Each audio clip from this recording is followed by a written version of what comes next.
महात्मा गांधी हमारे राष्ट्रपिता, आपको प्रणाम करूं या आपको पंजे की बुनियाद समझकर राइट विंग और लेफ्ट विंग के चक्करों में पड़ जाऊं।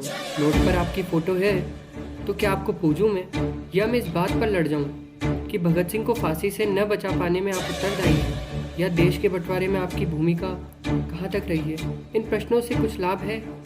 हाँ है ना, पर हमें नहीं, इस यूथ को नहीं, राजनीतिक दलों को। ये यूथ इतना कमज़ोर नहीं है और ना ही इतना अचेत है कि सत्य की खोज ना कर सके, क्योंकि इन सारे सवाल जवाब से किसी पार्टी, नेता या समुदाय का फायदा या नुकसान हो सकता है, परंतु इससे देश के यूथ को अंधकार और अस्पष्टता ही मिलेगी। परंतु आपसे प्रश्न करने से पूर्व हमें आपसे जो महत्वपूर्ण मूल्य हैं, जैसे अहिंसा, शांति, ईमानदारी और सच्चाई जैसे मूल्य, हमें अपने जीवन में नहीं पिरो लेने चाहिए, क्योंकि इन मूल्यों की पुष्टि तो हर धर्म, जाति, संप्रदाय व गुरुजन तक देते हैं। और अगर कोई गांधी जी के विरोधी भी हैं तो क्यों न पहले उनकी मूल्यों की व सादगी की बराबरी करें, उसके बाद उन्हें गलत या सही ठहराएं। तथ्य व सत्य पर चर्चा जीवन भर चलती रहेगी और हम साथ मिलकर करेंगे। पर गांधी जी के मूल्यों व जीवन के विचारों को ही आदर्श बनाकर हम दुनिया में भारत का नाम आगे कर सकते हैं। गांधी जी से नफरत भी करते हों तो भी उनके आदर्शों का सम्मान करना हमारे लिए सर्वोपरि है, क्योंकि जीवन भर उन्होंने इन्हीं मूल्यों को ढाल बनाकर न सिर्फ भारत को आज़ादी दिलाने में अहम भूमिका निभाई है, बल्कि विश्व भर में बड़ी ख्याति भी प्राप्त की। शहीद आजम भगत सिंह। अब इनसे क्या मैं ये सवाल करने बैठ जाऊँ कि आपने अहिंसा का मार्ग त्याग कर हिंसा का मार्ग क्यों अपनाया, और क्या आपके ही कारण आज का यूथ हिंसा की प्रेरणा ले रहा है? ये प्रश्न सही है या नहीं?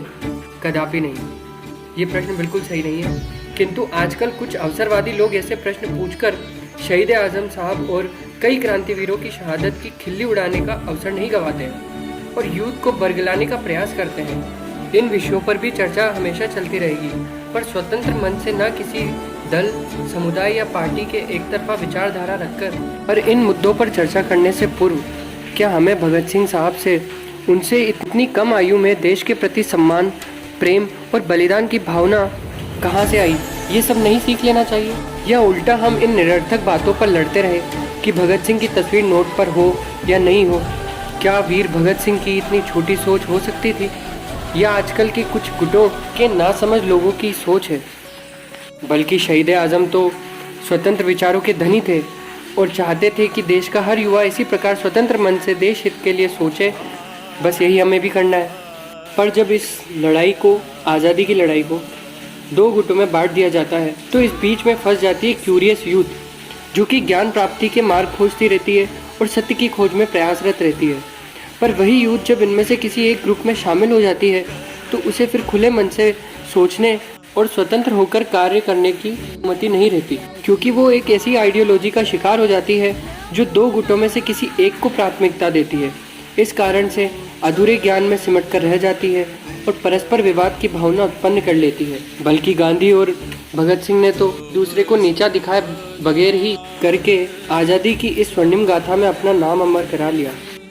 मुक्त रूप से चिंतन व चर्चा करने की इस पहली शुरुआत को मैं स्वतंत्रता दिवस का नाम देना चाहूँगा और आप सभी को स्वतंत्रता दिवस की हार्दिक बधाई देना चाहूँगा। Happy independence day guys. Just take some positive from negative ones. Thank you.